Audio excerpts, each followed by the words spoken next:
খুব সিম্পল একটা খাবারের কথা বলবো। যারা বলেন যে কোন বাদাম খাবো, জাস্ট এটা দেশি বাদাম।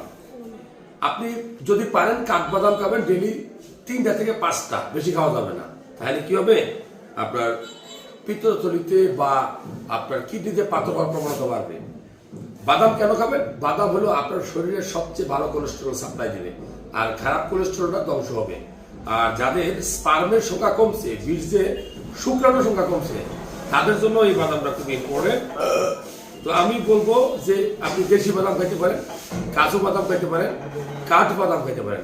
সবচেয়ে সহজ হলো যে আপনি কলা এবং বাদাম যদি আপনি মিক্সড করে খান নিয়মিত, প্রতিদিন খাওয়ার চেষ্টা করবেন। বেশি না, ডেলি একটা বাংলা কলা, এরকম অল্প পরিমাণ 20 টাকার বাদাম, দ্যাটস এনাফ আপনার স্পার্মের সংখ্যা বাড়ানোর জন্য। এই বাদামের বিকল্প এবং কলার বিকল্প কিছু নেই। যাদের তরল বীর্য বলেন না, গাঢ় করার জন্য সবচেয়ে ভালো হলো এই বাদাম এবং কলা। ভালো লাগলে শেয়ার করবেন।